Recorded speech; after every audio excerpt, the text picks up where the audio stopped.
అందరికీ నమస్కారం. Welcome to Telugu wallet. Palnadu జిల్లా నర్సరావుపేట మండలం చినతురకపాలెం వారసులకు రాత్రుల్లో నిద్రలేదు. కంటి మీద కునుకు లేకుండా కాపలా కాయడమే వీరి వంతైంది.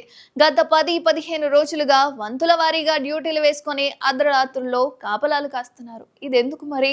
15 రోజుల క్రితం ఒకరి ఇంటి ముందు గోడకి చీల వెలిసింది. అయితే ఆ తర్వాత రోజు పచ్చని చెట్టుకు మేకులు కనిపిస్తున్నాయి. అప్పటి నుండి ప్రతిరోజు ఈ తంతు నడుస్తూనే ఉంది. ఎవరు సీలలు గుచ్చుతున్నారు, ఎవరు కొడుతున్నారు అన్నది మాత్రం తేలని పరిస్థితి.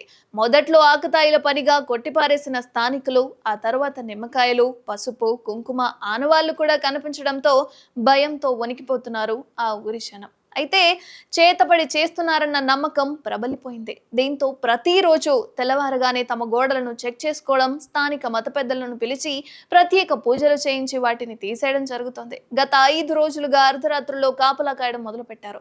మేకులు కొట్టిన చెట్లను నరికేస్తున్నారు. గ్రామంలో గుర్తు తెలియని వ్యక్తులు చేతబడి చేస్తున్నారన్న పుకార్లైతే షికార్లు చేస్తున్నాయి. దీంతో స్థానికంగా మరింతగా భయాందోళనలు రేకెత్తుతున్నాయి.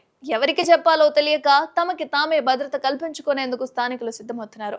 రాత్రి వేళల్లో గస్తీ తిరుగుతూ కాపలా కాస్తున్నారు పోలీసులు. రెవెన్యూ యంత్రాంగం స్పందించి స్థానికుల్లో అవగాహన కల్పించడంతో పాటు చీలలు, మేకులు వారిని గుర్తించి అరెస్ట్ చేయాల్సిన పరిస్థితి అయితే కనిపిస్తుంది. ఇంతకీ ఆ మేకులు ఎవరు కొడుతున్నారు, ఎక్కడి నుంచి వచ్చి కొడుతున్నారు, నిజంగా ఇది మాయా మంత్రం లాంటిదా అనేది తేలాల్సి ఉంది. మరిన్ని అప్డేట్స్ కోసం చూస్తూనే ఉండండి తెలుగు వాలెట్.